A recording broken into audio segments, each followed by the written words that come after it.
it is not their fault. They had no knowledge that the oil existed or would ever exist in their water systems. That message coming from a state representative after losing her battle to get funds for a Butler County family who continues to fight for clean water. It's a story we've been following for months. The family's only water supply left contaminated and no help to fix the problem. Now, with the governor's veto of the funds meant to help the family is wondering what's next. Factfinder investigator Brandon Stitt reports. In September, it was a smell. It's like your motor oil. It almost burned your nostrils. Come October, Oil in the toilet. it was more than just the toilet. The oil clogged their water well pump, leaving them with nothing. 6 months of this with 5 people. I want out. I'm done. I'd like to leave.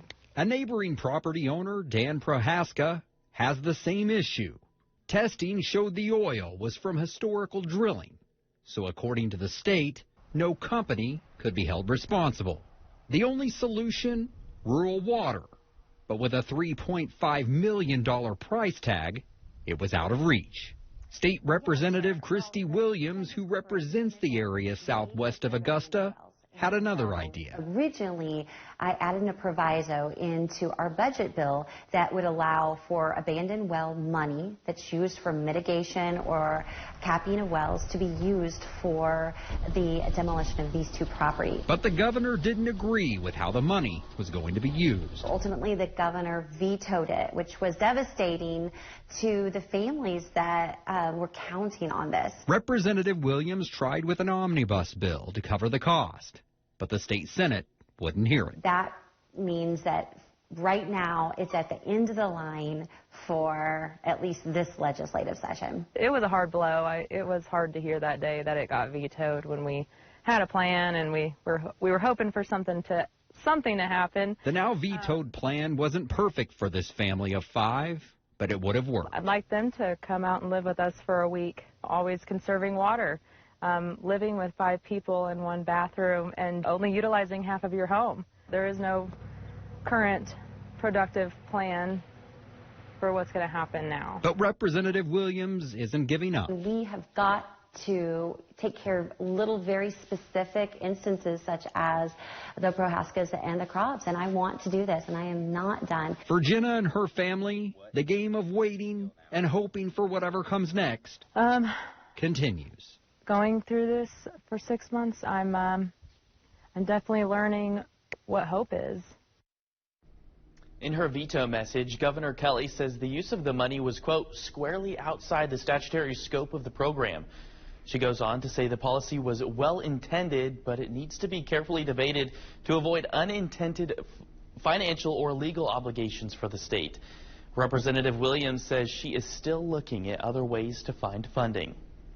The cost of college could see an increase this fall if you have a student at one of the state's public 4 universities.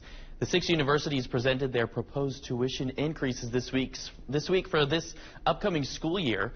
Factfinder reporter Sean Logging explains why these increases are being requested and what students are saying.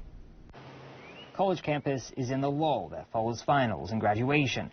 As returning students look toward this fall, it could come at a higher cost at all 6 of Kansas's public universities. The first thing that I would like to hear is the why, and be given an actual plan of where this money is going to be allocated. The in-state tuition increases ranges from 2.8% or $139 a semester at Kansas State University to 6% or $133 a semester at Fort Hays State University.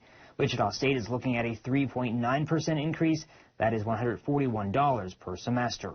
I think that could honestly be really harmful, especially because of all the issues that are happening with FAFSA this year. Peyton, Raphael, and Alexis, Wichita State students who will return this fall, all express frustration with FAFSA. I heavily rely on FAFSA. One of my scholarships requires an entrance of FAFSA every year, and so with the delay in the entire program, that definitely did create a couple hiccups. I haven't been able to get into it. It says that it's been received, but there's nothing showing.